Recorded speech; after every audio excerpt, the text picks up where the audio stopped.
Plastic shopping பைகளுக்கு வாடிக்கையாளர்களிடம் கட்டணம் வசூலிக்க வேண்டும் என்ற அரசாங்கத்தின் அறிவிப்புக்கு சில வர்த்தகர்கள் எதிர்ப்பு தெரிவித்து வருகின்றனர். ஆனால் இந்த நடவடிக்கை எதிர்காலத்தில் பொலித்தீன் பயன்பாட்டிற்கான வரியை அறிமுகப்படுத்துவது உட்பட மிகவும் நிலையான அணுகுமுறையை நோக்கிய ஆரம்பப்படி மட்டுமே என்று சுற்றுச்சூழல் அமைச்சு தெரிவித்துள்ளது.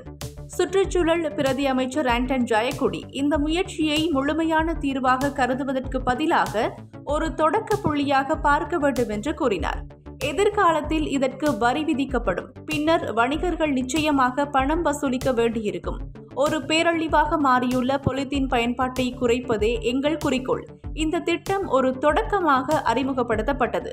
ஒரு சிறிய தொகையை வசூலிப்பது பொலித்தீன் பயன்பாட்டை முற்றிலுமாக நிறுத்தாது என்றாலும் அது நுகர்வோர் அதிக கவனத்தோடு இருப்பதை ஊக்குவிக்கும் என்றும் அவர் கூறினார்.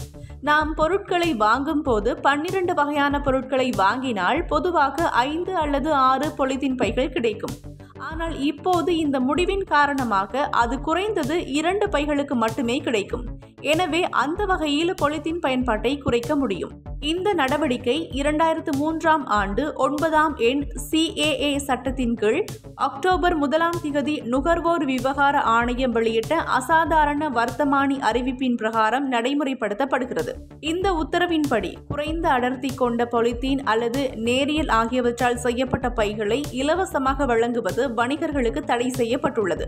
ஒவ்வொரு பையின் விலையும் வணிக வளாகத்தில் தெளிவாக காட்டப்பட வேண்டும் என்பதோடு வாடிக்கையாளர்களுக்கு வழங்கப்படும் பில்லில் சேர்க்கப்பட வேண்டும். சுற்றுச்சூழல் மாசுபாட்டிற்கு முக்கிய பங்களிப்பாளராக மாறியுள்ள பொலித்தீன் பைகளின் அதிகப்படியான பயன்பாட்டை கட்டுப்படுத்துவதே இந்த விதிமுறையின் நோக்கமாகும். இருப்பினும் பல வணிகர்கள் இந்த நடவடிக்கையை எதிர்த்துள்ளார்கள். இது வாடிக்கையாளர்களுக்கு சிரமத்தை ஏற்படுத்தும் எனவும் குறிப்பாக சிறிய அளவிலான வணிகங்களுக்கு கூடுதல் செயல்பாட்டு செலவுகளுக்கு வழிவகுக்கும் என்றும் கூறுகிறார்கள்.